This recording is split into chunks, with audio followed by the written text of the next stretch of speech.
Hello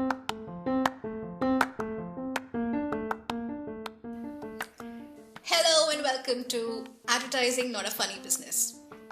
Whenever I'm asked about my work, about what I do, I usually just say that I'm in advertising and people don't ask me any further questions. But in rare occasions when people are curious to know more, I find myself scrambling for words. What exactly do I do? It is difficult to explain and it is a little abstract, to be honest. But it is not just about me and my role. I think everybody in marketing would have this problem. Marketing is one industry where people use different words to explain the same thing or interpret the same thing in different ways. Like, for example, in medicine, law, or finance, all the jargons have a specific meaning.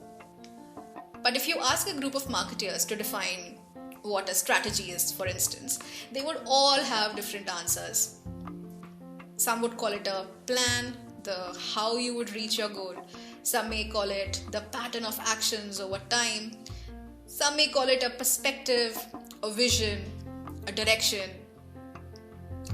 Marketing language, the words we use internally between clients and agencies, is very undefined and fuzzy.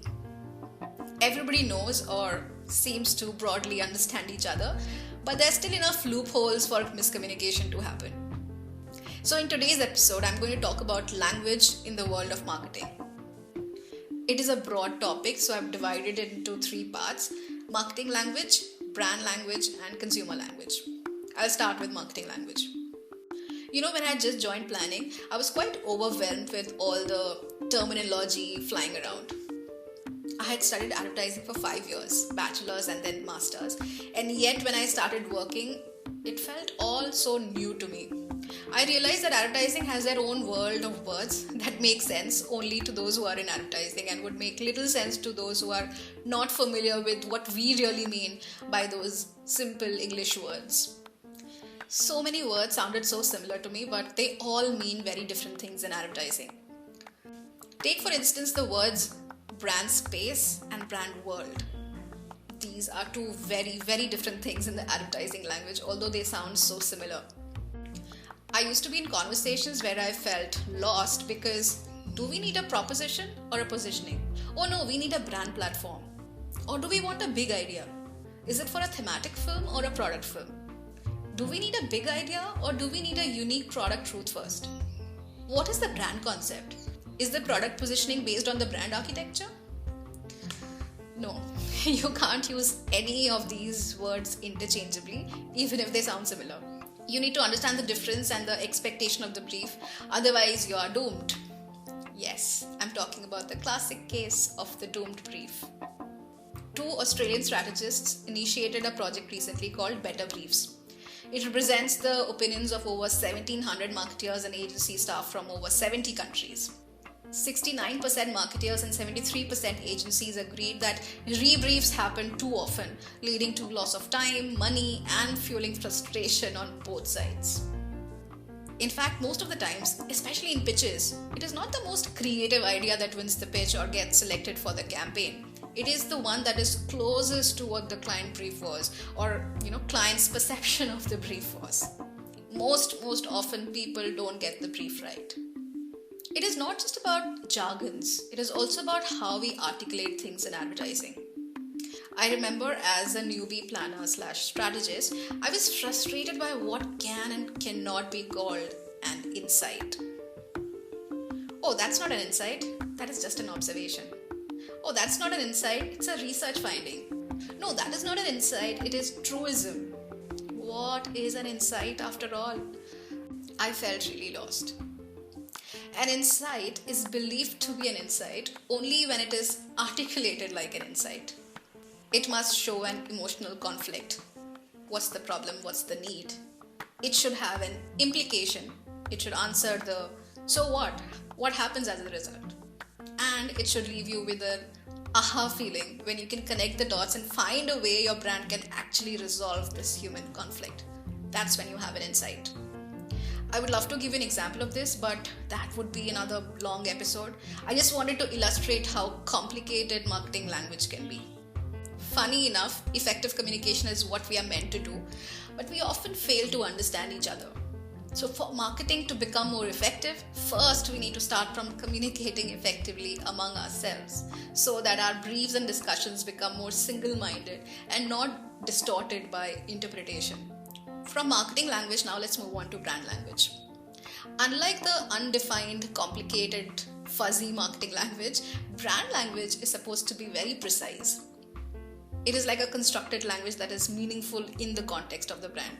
So imagine all the brand people on the client side and the agency side talking to each other in their own version of a Dothraki language that only makes sense to them. Yeah, that was a Game of Thrones reference in case you haven't watched it. I'm talking about brand language. Like, why I'm calling it a constructed language is because it is meaningfully constructed by those who manage the brand. Before I share some examples of brand language and how it builds a brand space and a brand world, I want to talk about a very important concept. It is a sociology concept actually, because that creates the foundation of brand language. It is called framing. You can go and read up on it. There's a lot of literature available online, but in very, very simple words, framing is about how you say what you say. It is a careful selection of words and cues to influence the kind of perception you want to create, to make sure that people interpret your message precisely the way you intended it to be. It is extensively used in politics, journalism, history, law, and of course in marketing. The best use of framing in marketing is when you change the frame of reference for your brand. So instead of comparing your brand with rest of the competition, people will evaluate it in contrast to something totally different. I'll give you an example. The best example that comes to my mind is that of Cadbury's and how they changed the frame of reference from chocolates to meetha or mithai. With their iconic Kuch Meetha Ho Jaye campaign, Cadbury started occupying the meetha space, appearing in different occasions when people usually have a mithai and not a chocolate. Like their Pehli Tarikh campaign. I don't know if you remember that, but in the ad, they spoke about bringing chocolates home on the first day of the month when you get your salary. That is something very strongly rooted in the culture. I remember my parents treating us to something extra special in the first week of the month. Over years, Cadbury's went on to appear in many other meetha moments from our culture and our life, like the sweet you eat after dinner gets replaced with Cadbury's chocolate. There's Muh Meetha with Cadbury's when Pappu passes the exam. There's a Cadbury's before a Shubh Muhurat. Then there's a Cadbury's as a medium to start new conversations, new relationships. Cadbury started owning the meetha space by occupying all these mithai moments in every single campaign. Framing is not the only way you create differentiation. Marketeers create differentiation by owning certain need states. It could be rational, it could be emotional. To give you another example from chocolate category, let's look at Snickers advertising. Their strategy is to own the space of hunger quencher. They always talk about moments when you're hungry, how you feel when you're hungry, and how Snickers comes to your rescue in moments like that. Cadbury's, or for that matter any other chocolate brand, would not do a hunger-based communication ever because that space is owned by Snickers. Cadbury's Fuse tried to get into that space a few years ago, but it didn't work out too well. Now, all these owning a space, not entering a space owned by a competition is all marketing problems. Does the consumer even notice all this? I know that's what you're thinking. Yeah, not really. The consumer does not notice all this, but if your brand occupies the same space as your competitor, over time your advertising and messaging may start looking very similar, and the memory structure of consumers would be all mixed up. It would be even more difficult to remember your brand, and there would be a strong chance of misattribution. Misattribution is when a person thinks of your advertising and remembers another brand instead. Like if you thought Just Do It was a communication from Reebok, while actually it is a Nike tagline.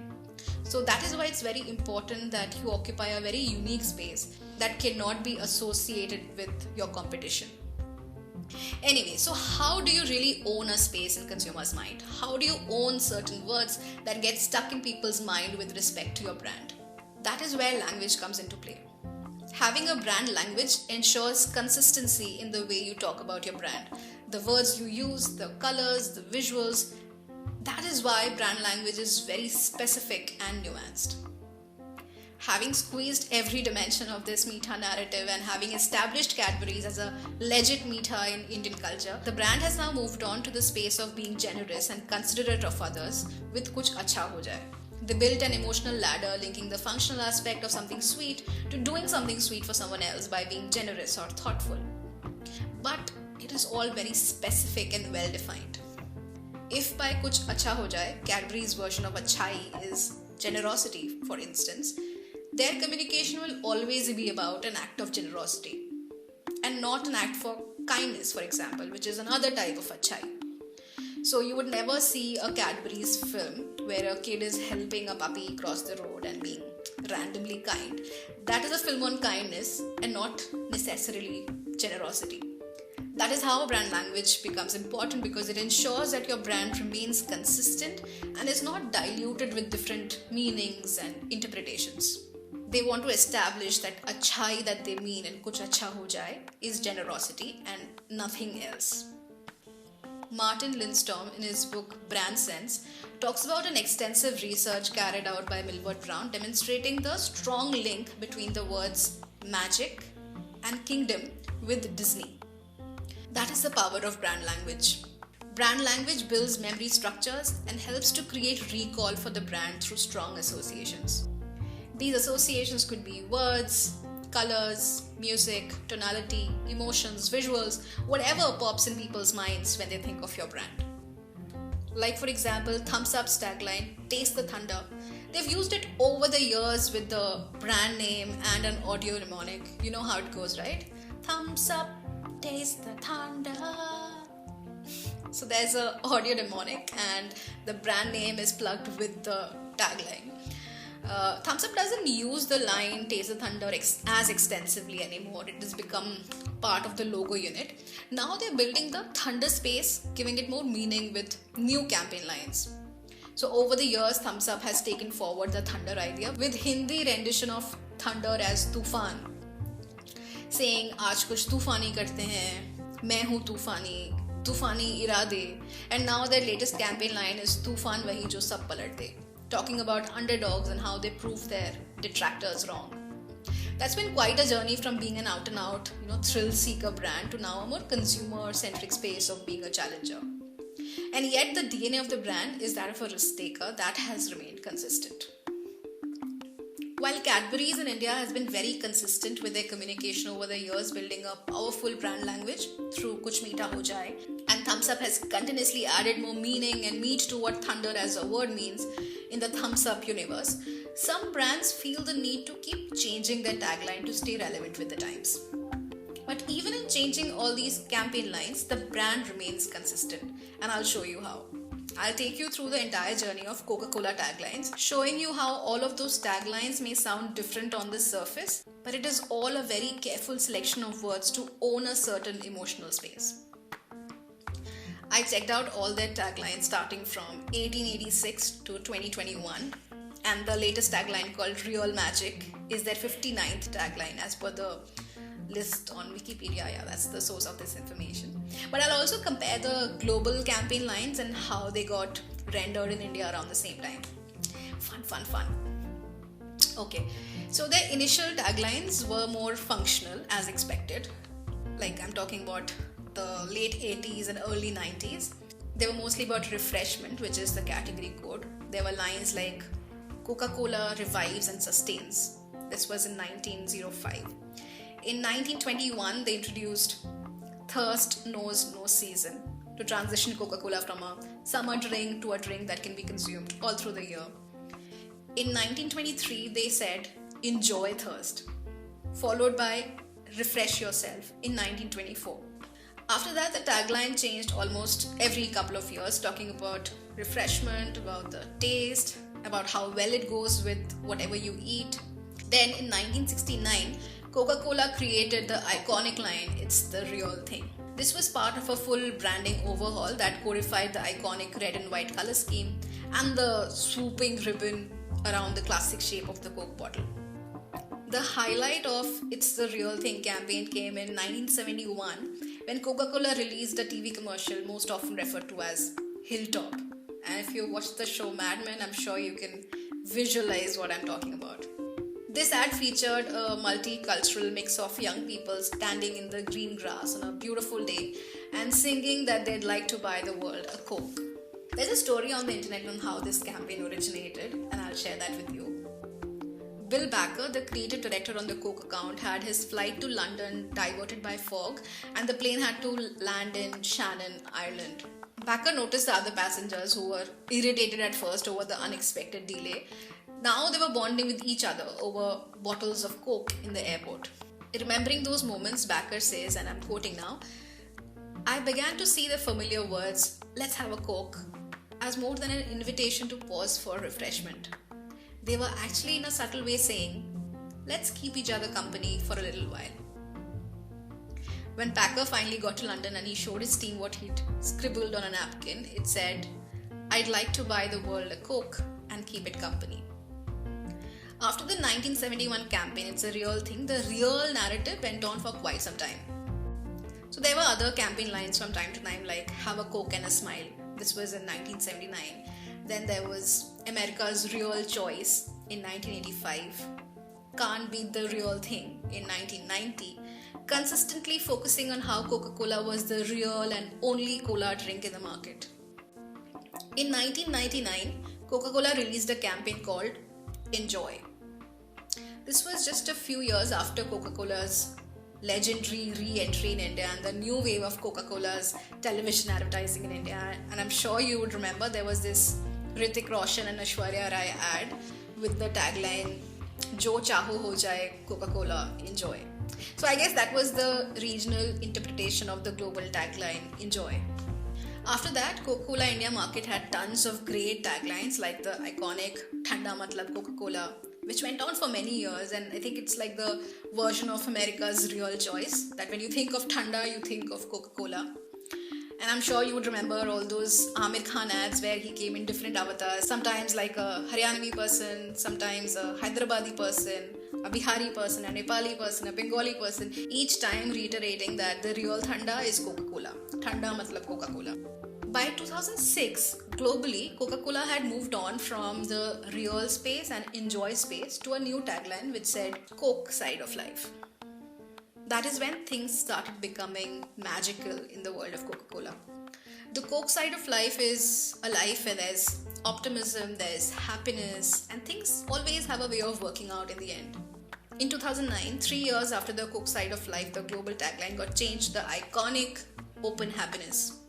It meant the same thing essentially, that when you open a bottle of Coca-Cola, things start looking better, happier, people start getting together, and it is just a better, happier world when you have a Coke in hand. An intent very, very similar to that of the Hilltop ad that we discussed before, where the line was, "What the world wants is the real thing." But now there's a bit of fairy dust involved in the whole real experience. While this was unfolding globally, back here in India, Thanda Matlab Coca-Cola had run its course. In India, Coca-Cola used tons of campaign lines like "Piyo sar utha ke," "Sabka thanda ek," "Jashan mana le," presenting Coke as everyone's favorite drink and being present in moments of celebration where Coca-Cola adds some zing to that celebratory Jashan moment. The Open Happiness campaign in India started when the IPL fever had just begun. This was also in 2019. It featured Gautam Gambhir and the ad was about how Coca-Cola brings people closer. It was a nice ad where Gautam Gambhir puts a sign outside an empty restaurant that says, "Coke ke saath dost free." And then everybody comes together to watch a game of cricket. After that, Coca-Cola India consistently used the tagline Open Happiness for several years. There was no Hindi version of the tagline thereafter. In 2013, as another dimension of the Open Happiness platform, Coca-Cola India came up with a new campaign featuring the Student of the Year trio. There was Alia, Varun and Siddharth, and there was another song called "Haan Main Crazy Hoon." The films were about doing something to make others happy, like giving somebody a bottle of Coke that they didn't expect you to. And the line in the end was, "Bevajah khushiyan lutao, Coca-Cola pilao." So, that whole Open Happiness was the "Bevajah khushiyan lutao." Again, after 5 years, the global tagline of Open Happiness was changed to "Taste the Feeling" in 2016. In India, "Taste the Feeling" was also used as it is without any vernacular translation. And there were a lot of these ads with Alia Bhatt, Siddharth, Diljit Dosanjh, Deepika Padukone, Ranbir Kapoor. I'm sure you remember these ads, they are all very recent. All of them focused on a moment when you feel like having Coca-Cola and how the act of drinking Coca-Cola brings people together and lifts the moment.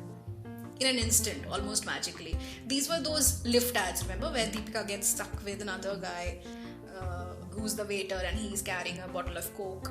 Same thing, I think there was a Diljit version of that as well. Anyway, now in 2021, Coca-Cola has gone through another overhaul, and now the tagline is Real Magic. A very interesting dichotomy of reality and magical experience. We don't have an India film on this campaign yet, but globally there was a launch film which introduced the idea, and then there was a Christmas film. It was about a kid who does something sweet for an old lady during Christmas by getting people together to help him accomplish that feat. Now, the whole reason why I took you through the entire journey of all their campaign lines was to help you see how words, little by little, build the brand world. It's all in the brand language. Even after changing so many lines, the essence of the brand has remained the same. There is enjoyment, there is togetherness, and there is some pixie dust of magic, which happens in a more real way by people when they come together. So real magic encapsulates all these word associations that Coke has been establishing all this while. Now, these word associations that brands try to build over years become even more powerful when they become part of consumers' own vocabulary. I'll show you how in this third section of this episode about consumer language. You remember the fog deodorant ad? The one where they say, "Kya chal raha hai? Fog chal raha hai." Oh god, I used to hate saying "Kya chal raha hai" after that. But anyway, it was the Indian version of the Budweiser iconic "What's up?" campaign. I love when brands pluck words and phrases from the way people use language in their regular life. Another iconic, I think I've been using the word iconic too much. Another iconic example of using colloquial language is Maruti's "Kitna de diye" campaign. That's a phrase people use while talking about mileage. The agency plugged that line and made a series of funny ads where this person goes around in luxury cruise or sci-fi aircrafts and proudly probes "Kitna deti hai?" because nothing can compare to the amazing mileage he gets from his Maruti car. Another recent example that comes to my mind is Amazon's "Aur dikhao." That's another phrase we commonly use when we are out shopping. And that line perfectly captured Amazon's intent to show all the variety available on their website. So these were examples of phrases or words that are taken from people's own language. But then on the other hand, there are also some creative lines that are so catchy that they become part of people's new vocabulary. Like for example, Mountain Dew's "Dar ke aage jeet hai." It's legendary. No, not iconic, it's legendary.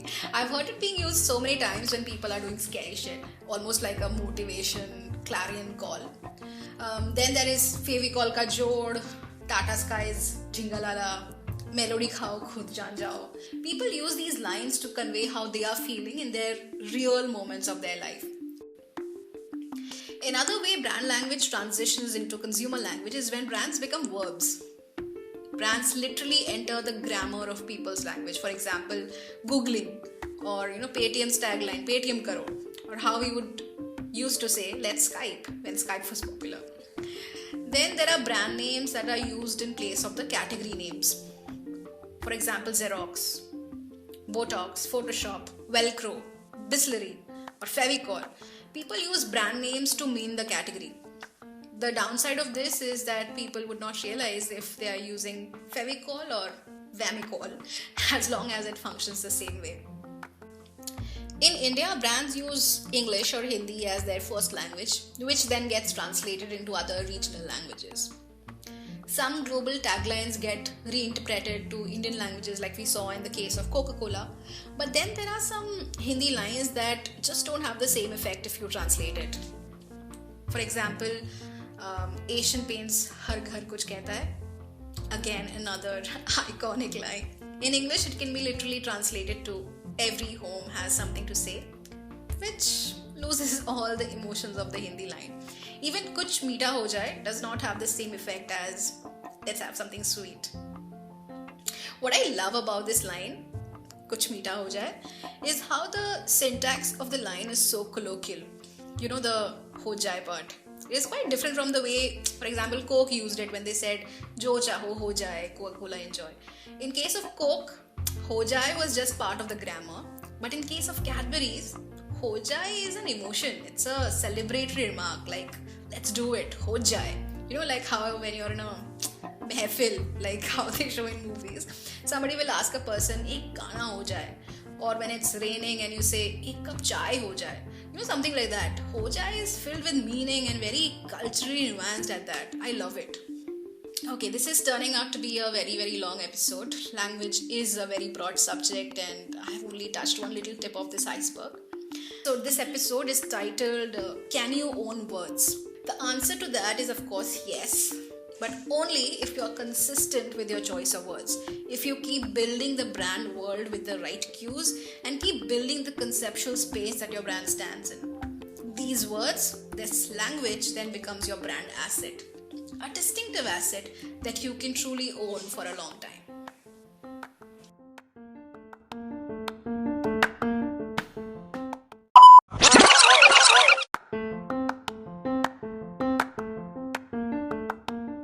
So this brings us to the end of this episode. Thank you so much for listening. Now we're almost at the end of this year. I'll see you next in 2022. I hope you have a wonderful year ahead. And thank you to all of you who have reached out to me on Instagram and on LinkedIn. It's always so great to hear from you all. If you have any questions, any suggestions, any comments, you can connect with me on Instagram, LinkedIn, or you can email me at advertisingnotafunnybusiness@gmail.com. My Instagram handle is advertisingnotafunnybusiness, and on LinkedIn you can find me as Snigdha Bose. So that's it for today. See you next time. Take care. Bye-bye. Ta-da!